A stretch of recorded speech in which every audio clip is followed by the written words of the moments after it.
Let's do it. I know that you have a board game that has been one that I've seen that I've had my eye on, but I've been intimidated to try it. We're not talking about Twilight Imperium.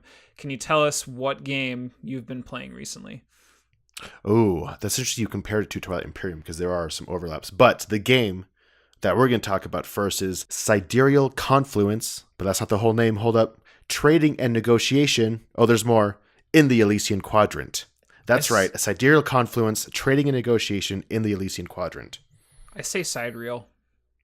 I know, I did too at first, and I think a lot of people did. But then other videos I was watching for reviews, they pronounced it correctly, which is Sidereal. I'm assuming it's a real word. Maybe it's not. I know Confluence is, but anyway. I know this and name, is a word. And is definitely a word. And trading. I know those words. This game is completely over the top. If you've ever played the game Pit, which is just trading cards back and forth, but a lot of screaming at each other, there's not a lot of difference here. The difference is instead of trading cards, you're trading space cubes. And I say a lot of yelling because this is basically 2 hours of completely open trading and negotiation, and it is beautiful. So the gameplay is beautiful. What's not beautiful is the actual graphic design of this game. It's probably one of the ugliest games I've ever seen. Oh, no. It's bad, but this is I think it's one of those instances where the gameplay just completely outweighs the bad artwork. What you're doing in this game is it plays up to 9. I played with 7 in my last play. It was my birthday, so people felt obligated to come. So take that, friends. They were obligated. They were totally obligated. But on the table, everyone has their own deck of cards. And these deck of cards, a bunch of them are splayed out in front of you. And so it is just a table hog. It takes up a ton of space. But essentially what these cards are just converters. There's an input on one side of these cards with an arrow, and then there's an output. So anything you put in the input, any types of cubes, there's probably about 6 different types of cubes, which are different colors and sizes, which ultimately represent resources in the game. But once you put these in, you'll go ahead and receive something else outside on the other side of these cards. But what this means is that these space cubes, I'm just going to call them cubes from now on, these cubes have different values to different players.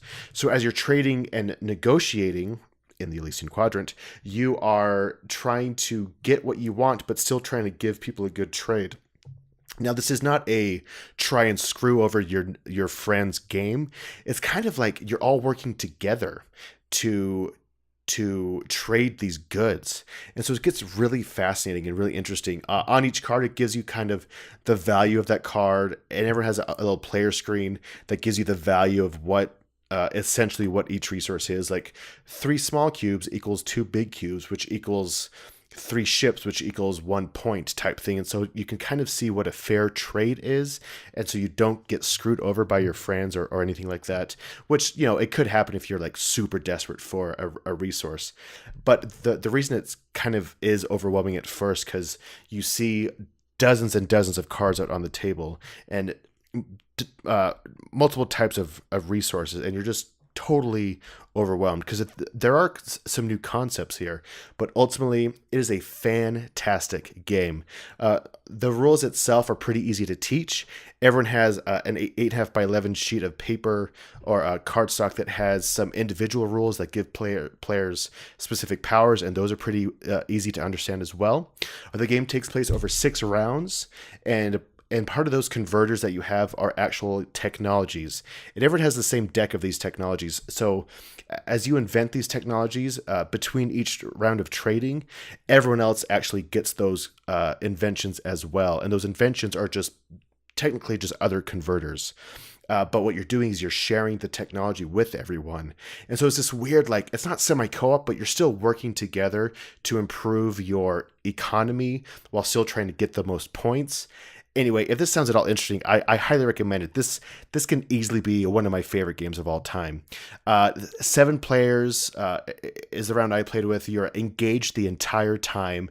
You're interested. There's emotion behind it because you really want something, but you get frustrated that no one's trading with you, and so you're trying to sweeten the deal. and anything is tradable. Not just these cubes. You can trade your own converters away. They come back to you at the end of the round sometimes, but anything is tradable. And it's just a beautiful, beautiful concept of a game. Now, is this something that you think you could find a group to play with on your end? Never. Oh, really? Never. And yeah, as far as like the gaming group that I play with, I doubt that I'd be able to probably convince them to play like a negotiation game of this caliber. I want to back up though for a second. I want to talk about the first comment you made about the graphic design of this game. What about the graphic design makes this game frustrating? It is completely too busy. I'd say almost to the point where it's not functional.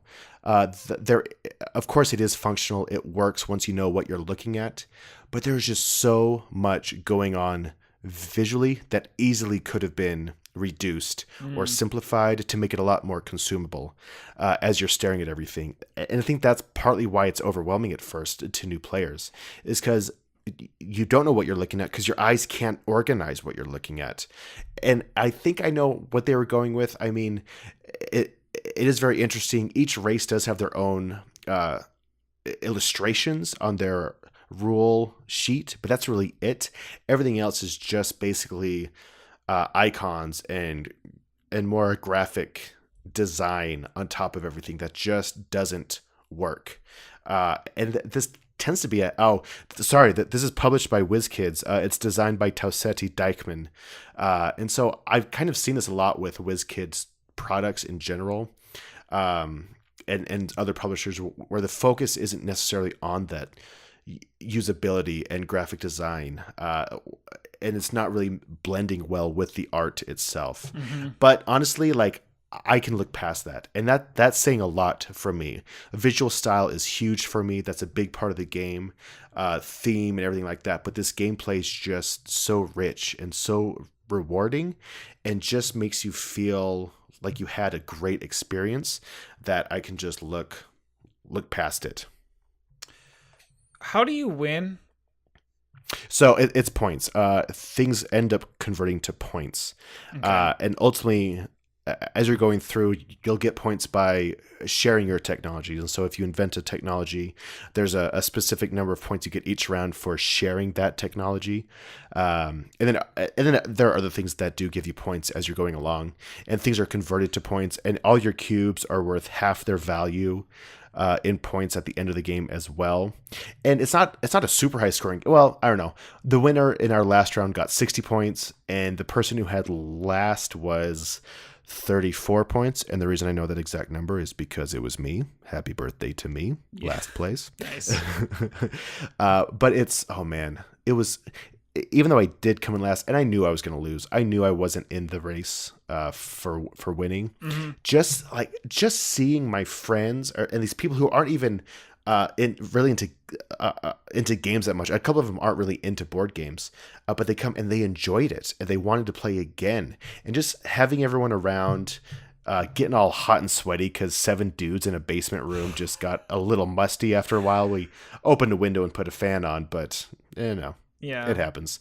It was just an awesome, awesome experience. Nice. Yeah, got a little mixed up. So yeah, points that is done over a series of 6 rounds, you said, correct? Okay. Yes. So, again, even with your describing of the graphic design in the game itself, it seems like there is a lot of chaos. So for each round, each player has a turn, and are they just basically opening up that negotiation table to everybody, or is there like a series of different steps that take place with every person, or how does that all work? That's an excellent question. It is just complete open trading. We set a timer each round for 10 minutes of trading, and then it's just people trying to talk over each other to get their trades in, saying, hey, I'll give you this if I can have this. Does anyone have small green cubes? I'll trade you 1 big black cube for 2 small green cubes, or something like that. So it's just complete open. That's what keeps everyone engaged the entire time.